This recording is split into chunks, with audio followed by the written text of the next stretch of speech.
নমস্কার বন্ধুরা, আজ আমি আপনাদের দেখাবো গুড় ছাড়া গুড় পিঠের একটা রেসিপি। তার জন্য প্রথমে আমি এখানে একটা পাত্র নিয়ে নিয়েছি। তার মধ্যে আমি প্রথমে 1 কাপ দিয়ে দিলাম চালের গুঁড়ো,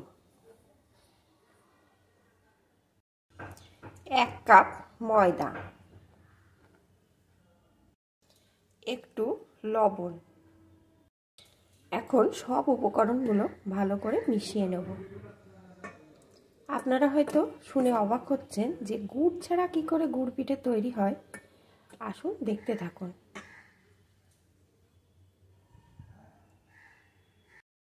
এখন এখানে আমি গ্যাস ওভেনের উপর একটা কড়াই বসিয়ে দিয়েছি।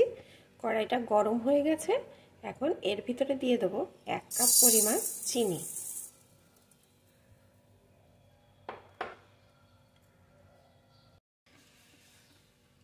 সামান্য একটু জল,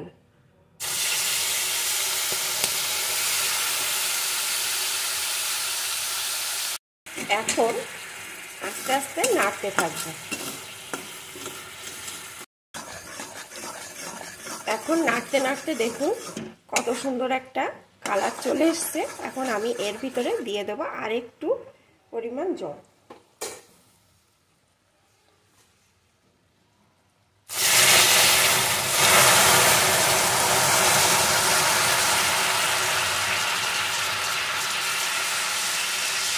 দিয়ে আরেকটু নাড়িয়ে নেব।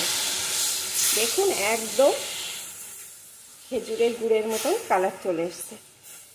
আপনাদের চিনি যদি আরেকটু বেশি লাগে, আপনারা যদি মিষ্টি আরেকটু বেশি পছন্দ করেন, তবে চিনির পরিমাণটা একটু বাড়িয়ে দেবেন। এখন এটাকে আমি আরেকটু জাল করে নেব। এটাকে আবারও একটু জাল দিয়ে নিয়েছি। এখন এটাকে একটু ঠান্ডা করব, সম্পূর্ণ ঠান্ডা করব না, অল্প উষ্ণ গরম অবস্থায় রেখে আমি ব্যাটারটা তৈরি করে নেব। আসুন দেখতে থাকুন। এখন আমি এই পাত্রের ভিতরে ওই যে চিনির শিরাটা তৈরি করে রেখেছিলাম, ওই শিরাটা একটু একটু করে দেব আর একটা ব্যাটার তৈরি করে নেব। শিরাটা কিন্তু একদম ঠান্ডা করে নেইনি, উষ্ণ গরম থাকতে থাকতে এর ভিতরে দিচ্ছি আর এইভাবে একটা ব্যাটার তৈরি করে নিচ্ছি। দেখুন ব্যাটারটা আমার তৈরি করা হয়ে গেছে। কালারটা কত সুন্দর এসছে, একদম গুড় দিয়ে তৈরি করার মতন কালার এসছে। এখন আমি এর ভিতরে দিয়ে দেবো কয়েকটা মৌরি, তাহলে এর সেন্টটাও খুব ভালো আসবে ভাজার পরে। এখন আবারও ভালো করে সব কিছু মিশিয়ে নেব। সব কিছু ভালো করে মিশিয়ে নিয়েছি। এখন এইভাবে সমানে ফেটাতে থাকবো। এটা কিন্তু যত সুন্দর করে ফেটানো হবে ততই পিঠেগুলো ভালো হবে।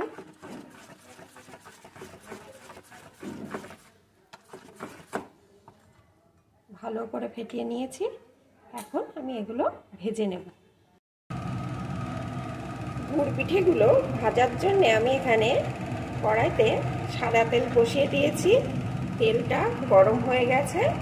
এখন আমি এর ভিতরে একে একে পিঠেগুলো দিয়ে ভেজে নেব।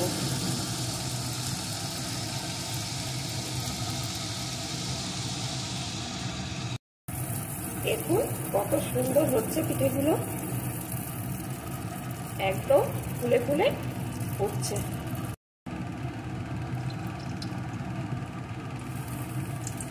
আর কত সুন্দর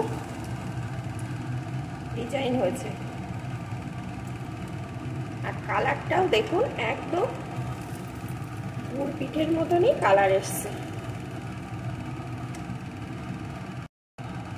দেখুন কত সুন্দর হয়েছে।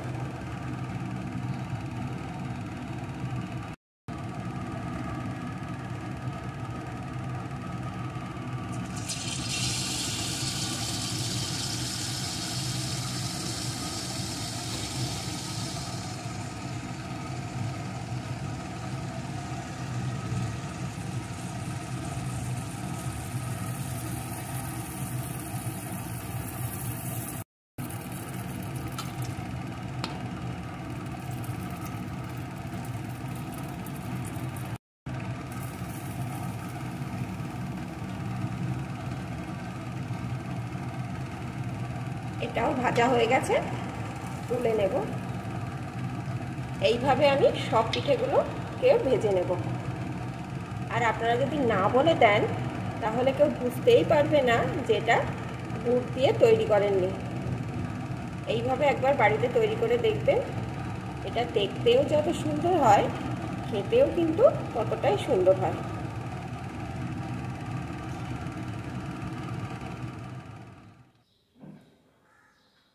আমার সবকটি পিঠে ভাজা হয়ে গেছে। এখানে আমার রেডি হয়ে গেছে গুড় ছাড়া গুড় পিঠে।